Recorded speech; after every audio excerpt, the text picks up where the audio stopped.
Great Scott! You're listening to the Growth Time Machine with Daniel Curtis. Don't forget to follow. Your future depends on it. Ladies and gentlemen, welcome to the Growth Time Machine with me, your host, Daniel Curtis.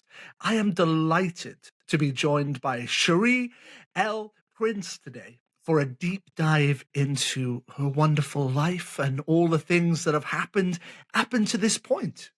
So welcome to the show. Glad to be here, Daniel. It's my privilege, it really is. So my first question goes right back to the start. What was your first idea of a job? What did you think you would end up doing? I wanted to be a doctor and cure cancer.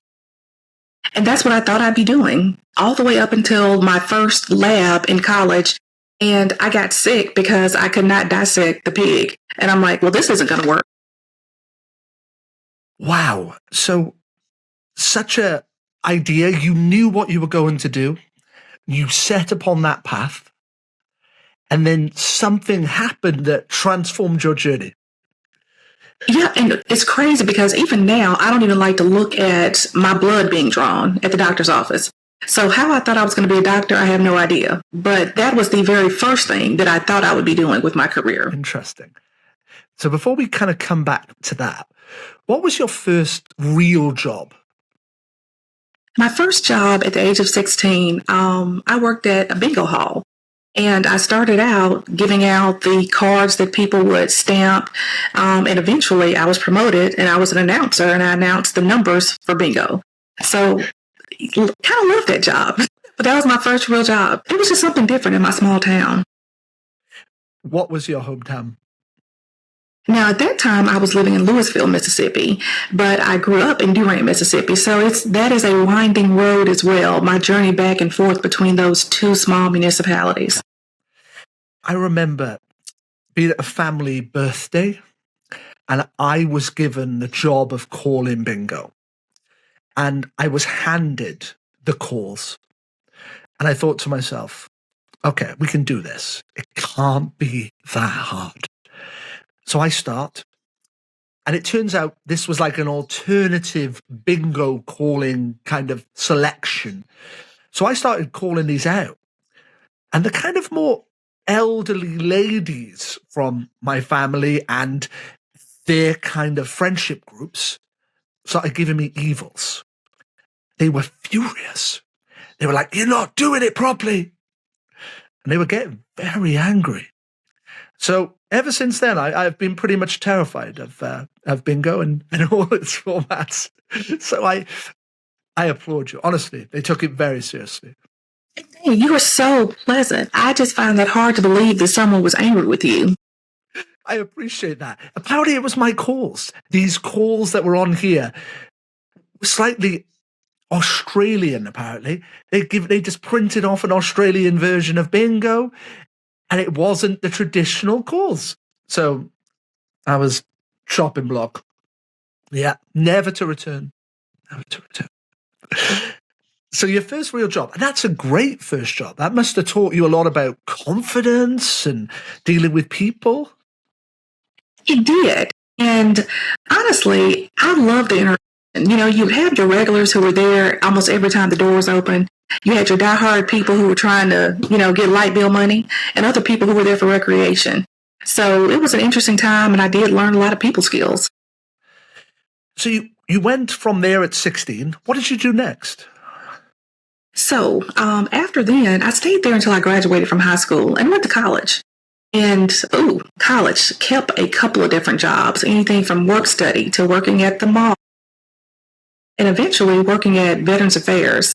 So every semester there was something different depending on what the opportunities were.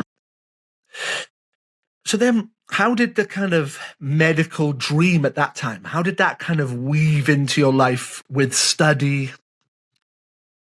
Well, my mom had been sick for most of my life. She had cancer. And me, as a young child, just trying to figure out why she was ill and thinking if I can help do something to get a cure for it. And so that was really the reason why I wanted to be a doctor. And once that dream just really did not work out, I pivoted to something that I actually could do, because I definitely could not go to medical school if I could not be around blood and gore. So that was the original reason for that dream. It must have been really hard, though, to see your mum suffering, at such a young age. It must have been incredibly difficult. It was. And something like that takes years to get over, but because in hindsight, that had been my experience, just her being ill for most of my life. It wasn't one of those things that happened and she's gone. I, over the years, knew that there was a decline, and that was coming. And so my goal was to go to college, major in something that I can do to help find a cure, and maybe get some other family who would not have to deal with that. I think it's quite a remarkable thing to set on a journey to try and help your mum and civilization as well. You hit a stumbling block, but the reason you set out is one of the most pure and nice, decent things I've ever heard. I mean, it's just so beautiful. Honestly, the fact that you were sitting there as effectively a child thinking, if I could help cure this and help my mum, I'm so sorry you went through that. It's not easy. Yeah. And, and here's the thing about life. You always have pivots. And even at that time, when I changed my major in undergrad, I still did not know that I was going to be an attorney at that point, because, that's who I am today. But that was not my original goal. I tell folks a lot that even growing up, I wanted to be a doctor, but I would grow up watching Matlock and Perry Mason. And I had this notebook that I would take around, and every time they would go to court and they'd have the courtroom scenes, I just take notes about it. And so still not really knowing I wanted to be an attorney, it was years later, after I had a few business failures and there were some things that happened in our family with my grandparents' probate, I decided to go to law school. So that's the Scherrie you see today. But I just think God always has a plan for stuff. And you are doing exactly what you're meant to do at the exact time you were meant to do it. So again, you went into something to try and help somebody. And I love that, because contribution's one of the greatest things in this life. To be able to help somebody else at a time of need is, one of the greatest things that you can do. And the fact that your life seems to be kind of defined by helping other people. And it's such a genuinely noble and decent outlook. And very kind of in the essence of Jesus and God, and trying to do good things and trying to spread, your heart, really, trying to affect other people. And I find that lovely. Well, and I think that any entrepreneur, yes, you get into business to make a profit, possibly to care for your family, but I think you also should be providing a needed service for the marketplace that helps other people, that helps civilization, that helps everybody's day-to-day lives be better just by you being in it and by the service or product that you provide to the marketplace. So I'm hoping that's what I'm doing for people now with the work that I do. So how did those business, and I'll use the word you used, failures, but how did that teach you lessons? What came out of that? Sometimes you don't know what you don't know. And the very first business that I had was an ad agency, and I formed a partnership with a handshake. The business itself was going great. Literally, we had contracts, we had employees. My partner and I got along great, and that was fine. What I did not expect was that one day his wife walked in and said, "Hey, I'm your new business partner." They made an agreement that she would take over his place in our business without consulting me. And so that really was unexpected. And they did not have the same business acumen, the same attitude, or just the same goals as he and I had towards our business. And so that's how that partnership failed. Now, the business itself would have gone on and been great, but I decided to walk away because I did not want to work with her. And because we did this on a handshake, I didn't have a leg to stand on. Like, how do you dissolve this partnership that was done with a handshake? And that was the first business failure, I would say. The second one came in '08 when the market crashed. I was in real estate and mortgage and lost everything. So at that time, I had, 2 small kids, and I decided to make a pivot, and that's when I decided to go to law school. So just looking at all the options I had in front of me, that's when I said, you know what? There were a few things that I probably could have forecasted, but didn't. And so I set a path to be able to do a little bit better with forecasting, planning, and trying to build some sort of structure that would allow my family to survive another hit like, what happened in '08. How did you kind of pivot into becoming an attorney? How did that happen? I looked at what I liked to do, what I was good at, and almost what was market proof. So at that time, I had a couple of businesses. I'd already gone to grad school, had my MBA, and that still was not enough to, at this point, re-enter the market and get a salary or demand a salary that would just take care of my family. At this point, I'm in survival mode. And I just looked at it. I said, okay, if something like this were to happen again, is there an industry or a service that you can provide to others where you could be self-sufficient? And basically with the JD, you have so many different options, whether you want to practice law or not. And I thought about the things that I would learn in addition to my business training. And I was like, okay, this could be a natural fit. And someone told me, Scherrie, whether you go to law school or not, the time is going to pass by. So what are you going to be doing over the next 12, 24, 36 months to rebuild? Because at this point, I'm rebuilding. And I was like, well, I might as well go to school. And that's kind of what I did. How did you find going back and doing that? I just made the decision. And I'm kind of like that. Things are kind of black or white with me. It's like, okay, either you do, you don't, you will, or you won't. So once I said, okay, I'm going to law school, I took the LSAT, I applied, got accepted, and started school in the next session. Was it an easy road? No, not at all. My youngest was 6 months old, and very much, I missed a lot of things, like times where I wanted to be more present.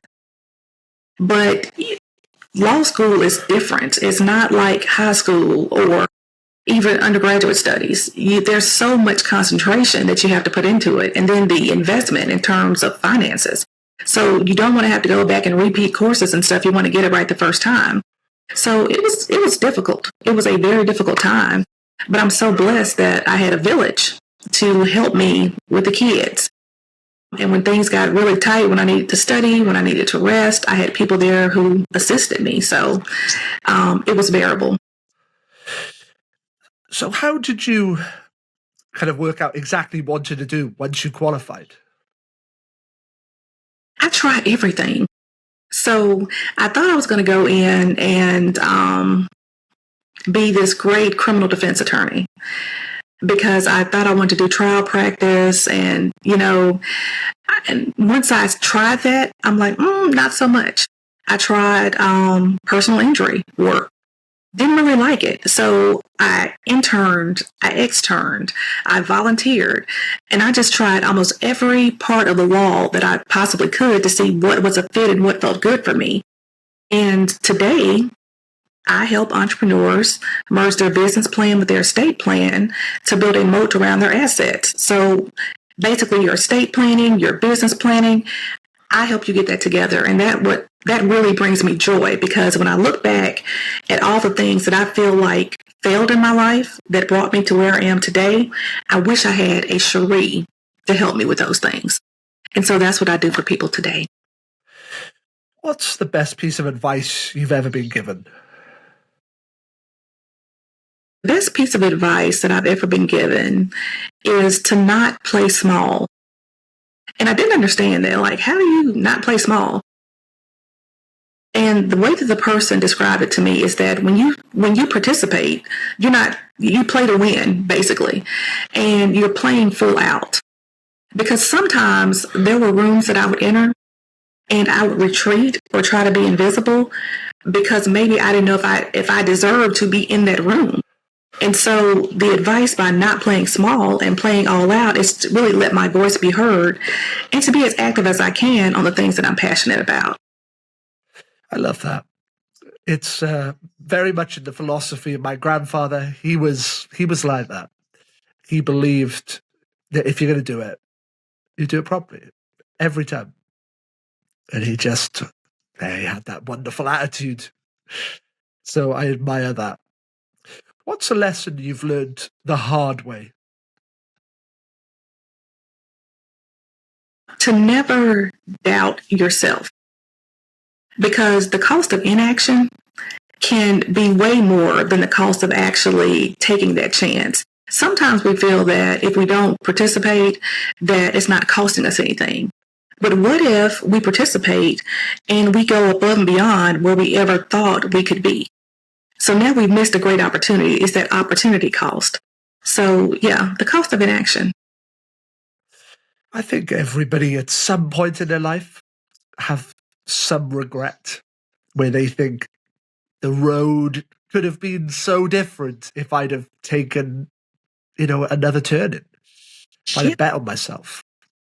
And that's one thing that I tell my kids. I'm like, go, travel, have experiences, meet new people, try new foods, read different books than the ones that I present to you or the ones that you have to read in school. So I think that's very important. What would you tell your younger self?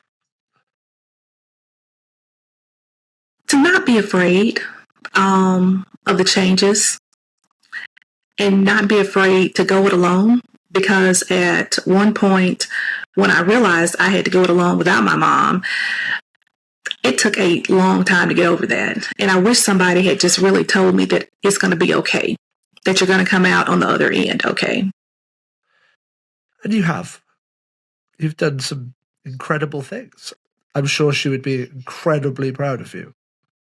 Yeah, I think about her all the time. What was her name? Belva.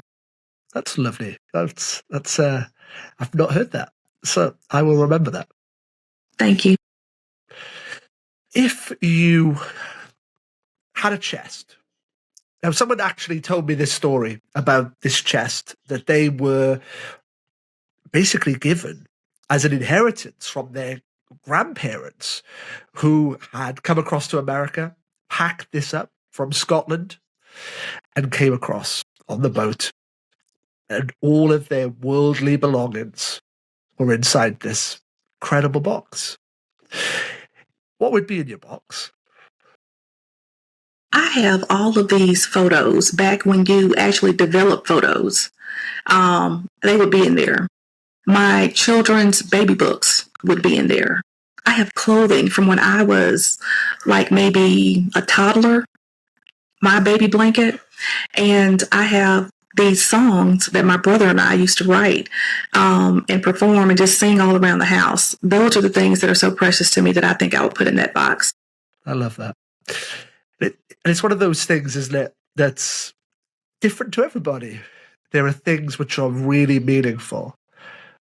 And I would certainly have some photos, baby books, I agree, teddy bear from when I was a little boy, different things that are basically a way of reflecting my story, things that have mattered to me. What is the best way to find out more about you? Is there a website, books? What can we tell people about? Yes, my website. Quarterly, I do a webinar where I show people how to protect their assets. It's www.scherrieprince.com. And so if you go there, there's a waiting list if we're not currently having a webinar, but that is the best way to reach me, or on LinkedIn at Scherrie Speaks. And I love to interact with people on LinkedIn. So please reach out if you have questions or you just want to see some of the information that I give about entrepreneurship. Well, we're definitely going to put those links in. We'll try and get, people to engage, because I think that's wonderful. I think it's great when people listen to something, and I'll make sure that I look at what you're doing as well. I'm gonna, sign up and have a look at that, because that'd be wonderful. So, of all the things you've ever done, what is the thing you are most proud of? The thing that I'm most proud of is the relationship that I've been able to have with my brother and our families, and how close it is. Because, you would think that maybe it would be my business accomplishments and things like that, but there was a time that our relationship was fractured, and it's so beautiful now. And so we're doing a lot of great things together just as a family. And I'm really proud of that, because when you come home and you're retired and all that's done, what do you have? You have family. And so I think that is the thing that I'm most proud of. What advice would you give to someone if they were trying to heal fractured relationships? To forgive, but not to forget, and to build better bridges, because those bridges will take you over any problems that you have. And you just have to know how to approach those things in a way that protects your peace. A bridge over troubled waters, right? Look at you. I know what you're talking about. I think you are a remarkable person. I can tell that. You do a lot for others, and I love that. And I think you have this lovely energy about you, which tells me that anyone who has the pleasure to interact with you is, an awful lot better for the sake of having done so. So keep doing what you're doing. And I look forward genuinely to seeing what you do and seeing how everything evolves from here, because I'm sure that the next journey is very close by, and you'll continue to do amazing things. Thank you. Do you have one last thing you might want to share with us? Something you've learned, something you think people might need to know? Yeah, just to play big faster, because life is going to be coming at you fast, and you don't want to be left behind because you're overthinking it. The time is going to go ahead anyway. And so take those calculated risks and be prosperous. Scherrie, it's been my joy to talk to you. So thank you so much for sharing your wisdom, your story, your soul. It means a lot to me. So thank you so much.